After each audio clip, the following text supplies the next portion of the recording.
Bom, agora a gente vai para a sétima parte, a gente está na página 60. As etapas da transformação do material, cena primária, traço, história do lobo, traço, conto dos 7 cabritinhos, refletem o progresso dos pensamentos do sonhador durante a construção do sonho. Há 2 pontos. Vem assim: desejo de obter do pai satisfação sexual. Travessão: a compreensão de que a castração era uma condição necessária para isso. Travessão: medo do pai. Somente neste ponto, acho eu, podemos considerar o sonho de... Aqui está a ansiedade, eu suponho que seja a angústia desse menino de 4 anos, como estando exaustivamente explicado.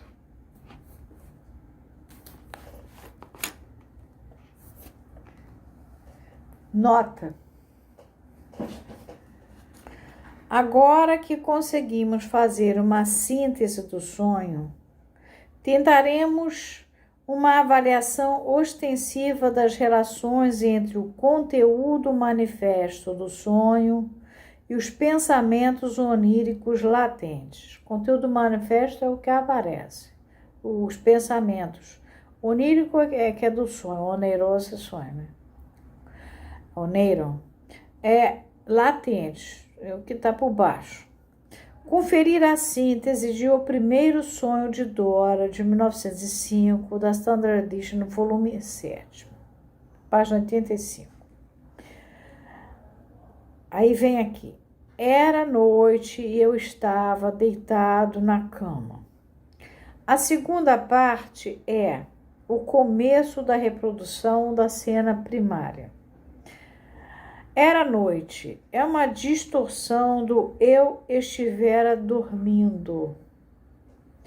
A observação, eu sei que era inverno quando tive o sonho e era de noite, refere-se à lembrança que o paciente teve do sonho e não faz parte do seu conteúdo.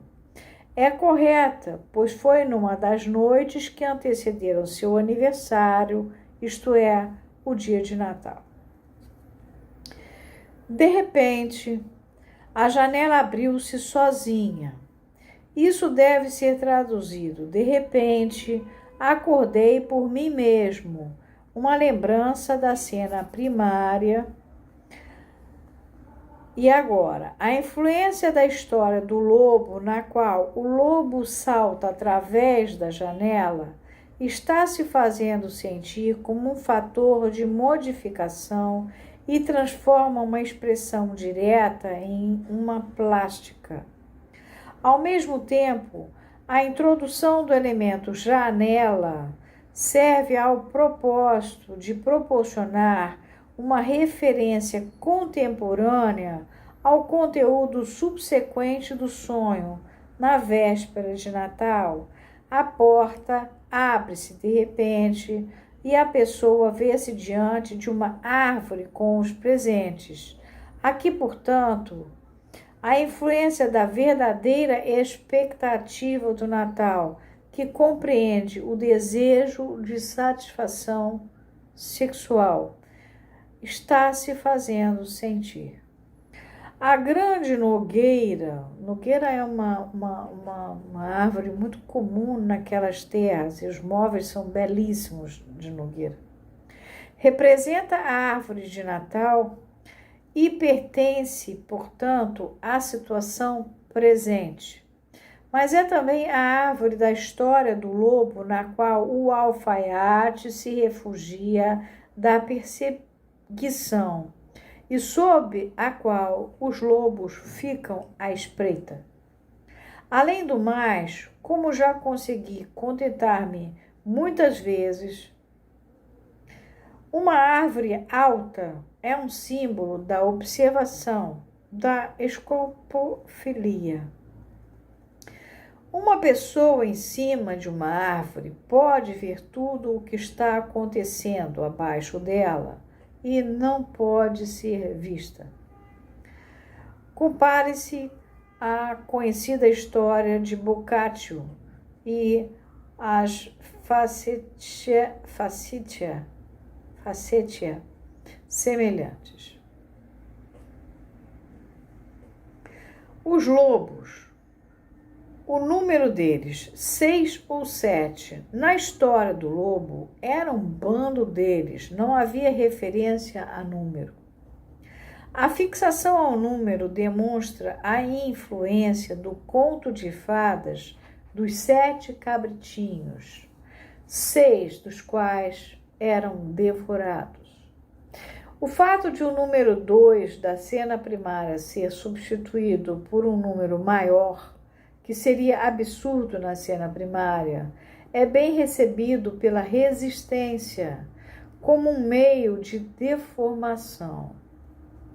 Na ilustração do sonho, o paciente mostra o número 5, o que provavelmente corresponde a corrigir a afirmação: era noite. Eles estavam sentados na árvore. Em primeiro lugar, substitui os presentes de Natal pendurados na árvore. São, contudo, também transpostos para a árvore, porque isso pode significar que eles estão observando. Na história do avô, eles se postam debaixo da árvore. Na relação com a árvore, sua relação com a árvore foi, portanto, invertida no sonho. E disso se pode concluir que existem outras inversões do material latente a serem encontrado no conteúdo do sonho. Estavam olhando para ele atentamente. Esse aspecto provém inteiramente da cena primária e entrou no sonho à custa de ser completamente invertido. Quem estava olhando na cena primária para os pais era ele. Eram muito brancos. Esse aspecto não é essencial em si, mas foi bastante enfatizado na narrativa do paciente. Deve sua intensidade a uma copiosa fusão de elementos de todos os estratos do material e combina detalhes pouco importantes de outras fontes do sonho com um fragmento da cena primária que é mais significativo. Essa última parte de sua determinação retoma o branco das roupas de cama e das roupas dos pais, e isso acrescenta-se a isso acrescenta-se o branco dos rebanhos de ovelhas e dos cães pastores, como alusão às suas pesquisas sexuais entre os animais, e o branco no conto dos 7 cabritinhos, no qual a mãe é conhecida pelo branco de sua mão. Mais tarde veremos que as roupas brancas são também uma alusão à morte. Abre agora uma chave, aliás, um colchete, diz assim: na verdade, as roupas brancas são também, parece não haver qualquer outra referência clara a esse problema. A relação talvez seja com o episódio da mortalha, que aparece na página 123. Eles estavam sentados imóveis. Isso contradiz o aspecto que mais chamava a atenção na cena observada, ou seja, o seu movimento agitado, o qual, em virtude das posturas a que conduziu, constitui a ligação entre a cena primária e a história do lobo. Tinham caudas como as das raposas. Isso deve ser a contradição de uma conclusão que foi derivada da ação da cena primária sobre a história do lobo e que deve ser reconhecida como o resultado mais importante da procura sexual do sonhador. 2 pontos. Então, a castração existe realmente. O terror com que essa conclusão foi recebida irrompeu finalmente no sonho. O medo de ser comido pelos lobos, para o sonhador, era como se a força motivadora desse medo não fosse derivada do conteúdo do sonho. Ele disse que não precisa ter medo, pois os lobos mais pareciam raposas ou cães, e não correram para ele como se fossem modelo, mas estavam imóveis e não eram absolutamente terríveis. Observamos que a elaboração onírica tenta, por algum tempo, tornar inofensivo o conteúdo aflitivo, transformando-o no seu oposto. Abre um parêntese aqui, porque vem. Eles não se mexem, apenas olham e têm as mais graciosas caudas. Um ponto de exclamação, fecha o parêntese. Até que, por fim, esse expediente fracassa e o medo irrompe.